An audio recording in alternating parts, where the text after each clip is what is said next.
Viva! Como estás? Oi, está tudo tranquilo? Eu já não te vejo há imenso tempo Chegámos a ser vizinhos.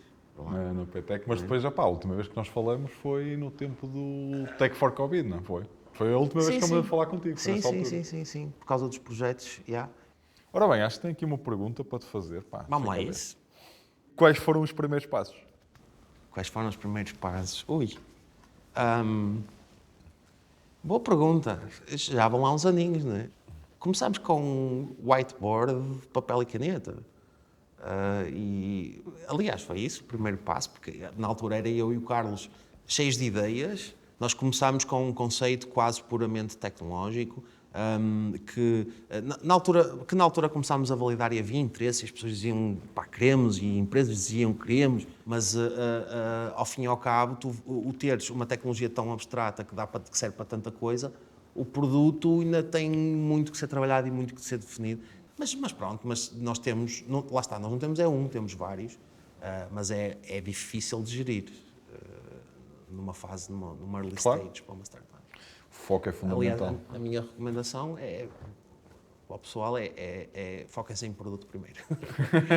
Arranjem produto e depois tecnologia. No nosso caso, eu acho que, sendo honesto, eu acho que nós vimos do utilizador, ou seja, a coisa começa a nascer quando nós estávamos a fazer o nosso doutoramento, trabalhámos em investigação, e percebíamos, enquanto utilizadores, que a questão da velocidade de acesso ao conteúdo era um problema.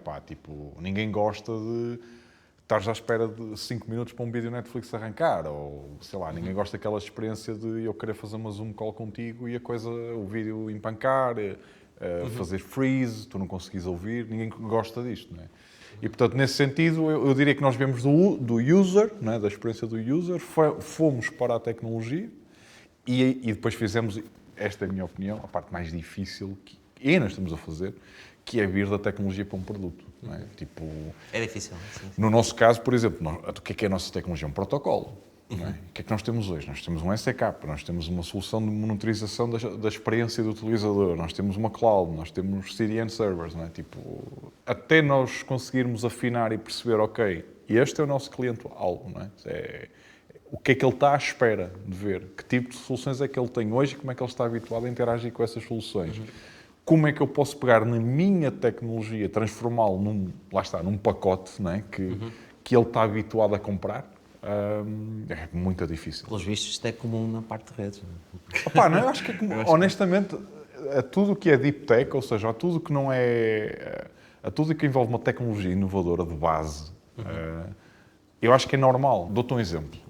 No nosso caso, uma analogia. Tu, quando compras um carro, se compras um carro por ele ser rápido, como é que tu vês se o carro é rápido? É no velocímetro.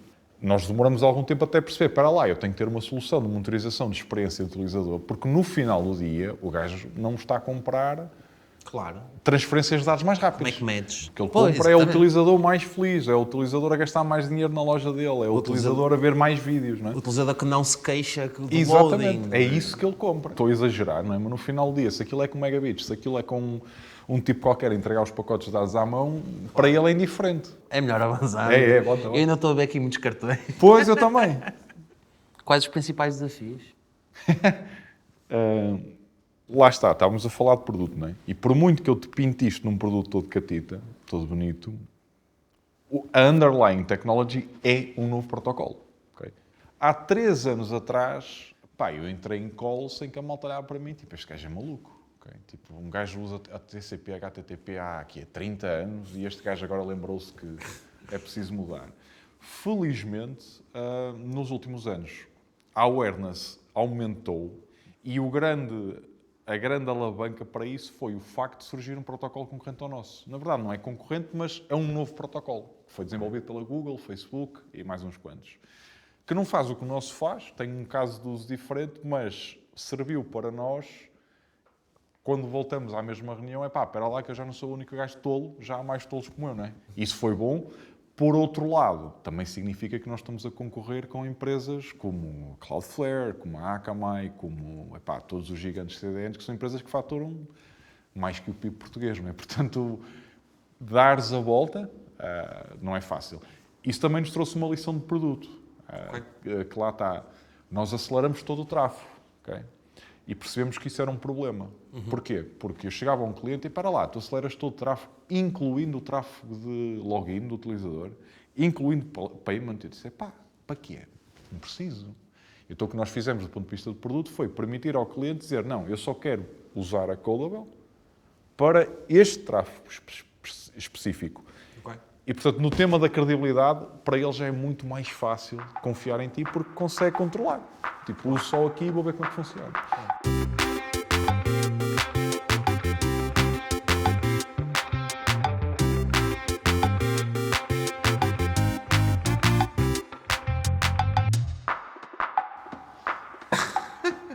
Ok. Rui, quando este vídeo estiver a ser visto, quanto tempo o Codable vai poupar a cada utilizador? Ui, Ora, qual é a faz qualidade lá que as estás a gravar? Faz lá as contas.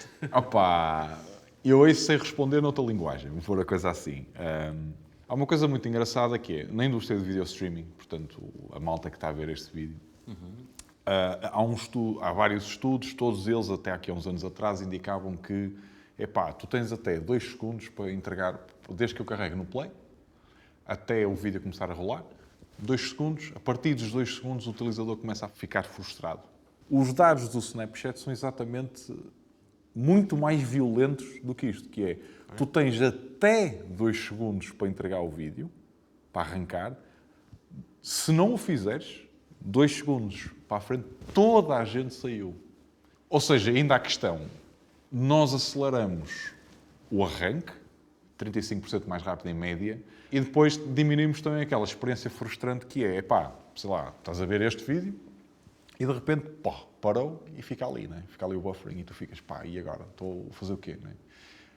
Há um número da MUX, que é um dos leading providers de analytics em vídeo, que diz que um único evento de buffering, por muito curto que seja, o utilizador vê menos 39% do tempo total de visualização do vídeo, que significa que quase metade da malta vai embora, com um evento de buffering. E nós reduzimos o buffering em mais de 50% on average. Mesmo que as tuas condições de rede sejam piores, ou seja, tal situação, não é? Se eu estiver a caminhar na rua e fiquei mais longe da antena de 4G, enquanto que sem a nossa tecnologia o que vai acontecer é que ou o vídeo para, ou a qualidade do vídeo diminui, que é para eu não ter que esperar que o vídeo comece a ver quadradinhos, não é? Pixelizado. Essa é a experiência normal. Com a nossa tecnologia, não. Ou seja, mesmo à medida que eu me vou afastando da antena, eu continuo a ver Full HD perfeito. Okay?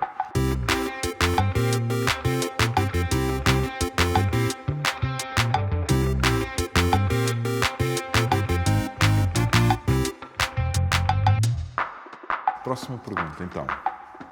Qual é a grande visão que temos para as nossas empresas e como é que vamos chegar lá? Ok.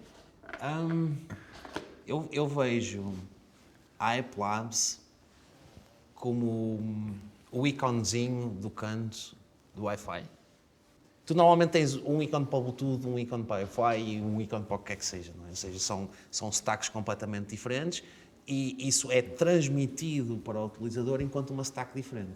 Eu não quero saber se o meu telefone se liga ao carro por Bluetooth, eu quero saber que se liga. A iPlabs faz um bocado isto, que é, nós basicamente temos uma forma de gerir tudo o que são as stacks de comunicação que existem no dispositivo, abstraímos isso completamente.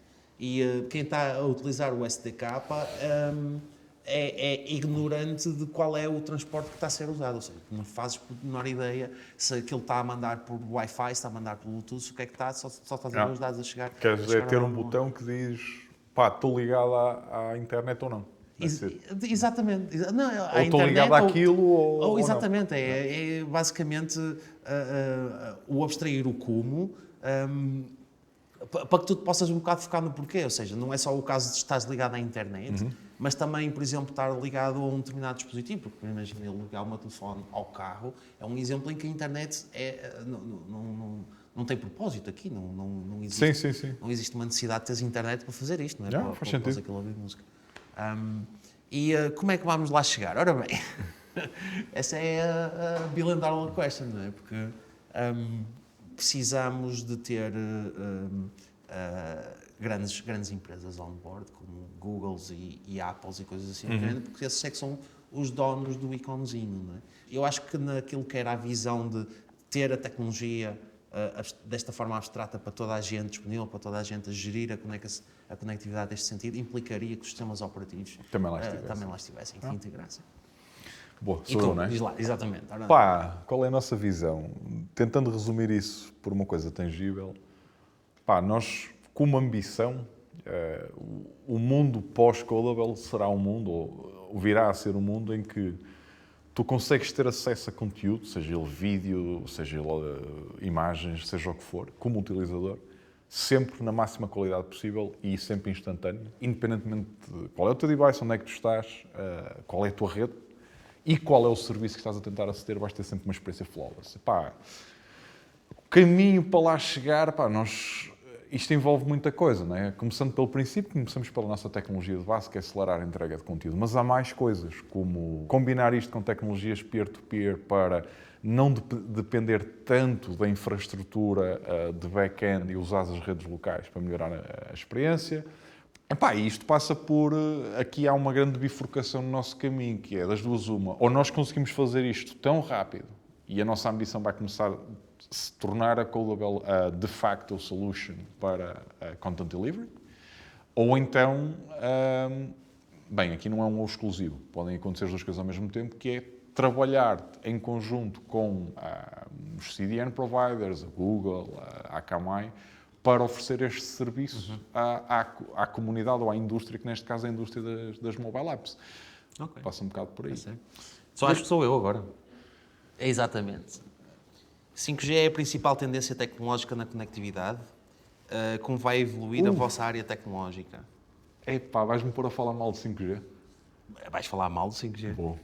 Vamos a isso. Vou falar mal de 5G. Estou curioso. Com calma. Desde que não digas que o 5G espalha o Covid, está tudo bem. O 5G não espalha o Covid. Não espalha o Covid. Isso que fica assente. De resto, pode dizer tudo. O 5G vem-te resolver muitos problemas no que toca à conectividade e à transferência de dados para situações como, por exemplo, a IoT. Para ligares outros dispositivos à rede, o 5G abre-te uma porta enorme para ligares os carros, ligares a indústria, ligares sensores das cidades. Isso é um espectro gigante. Mas focando naquilo que é a minha sardinha, que é as redes, as aplicações móveis, há muito marketing bullshit, que é o quê? Ei pá, não, olha para mim, eu sou um vendedor da Ericsson, que faço 5G antenas, não é? E o que é que eu faço? Vou pôr na minha rede social e olha para mim, debaixo da antena, a ter 5 gigabits por segundo no meu telemóvel. E tipo, não está mais ninguém ligado à antena, tu estás debaixo da antena e portanto, essa experiência é fantástica. Só que vão acontecer duas coisas, e nós já vimos isto acontecer com o 3G e com o 4G, que é o quê? Vais começar a ter mais utilizadores a usar o serviço, mais utilizadores a utilizar o serviço, o que é que vai acontecer? Isso aconteceu no 4G, há números espetaculares que mostram a velocidade média do 4G a subir no início e depois atinge um pico e de repente, neste momento, nos Estados Unidos está mais ou menos igual à velocidade média do 3G. Okay? Vais continuar a ter uma necessidade de utilizar outras tecnologias para otimizar a entrega. Não estou a falar só da Codable, okay? Desde otimizar as tuas aplicações, otimizar os próprios devices, otimizar a tua cloud. Portanto, o 5G não é uma silver bullet, porque é um bocado aquilo que as as fabricantes de soluções de 5G te vendem. Acho que é mesmo uma cena para te vender um plano mais caro, um telemóvel mais caro, com um chipset mais caro. Eu não sei quem é que pensou nesta pergunta de 5G, mas teve uma ideia de caraças, porque para mim é um tema que me toca, porque como engenheiro tenho alguma dificuldade em, às vezes, comer alguma coisa que me tentam me vender. Tem muito marketing, claro. Tem muito marketing em cima. E era capaz de falar sobre isto durante horas. Dava debate, não era? Dava debate, dava porrada, dava muita coisa. Dava muita coisa aqui. Mas acho que... Lá está, agora vamos ter que continuar isto com uma cerveja. É verdade. Deram-nos água. Vamos à cerveja, então. Vamos lá à cerveja e continuar. E depois, se quiserem juntar... Bora lá. Pois é.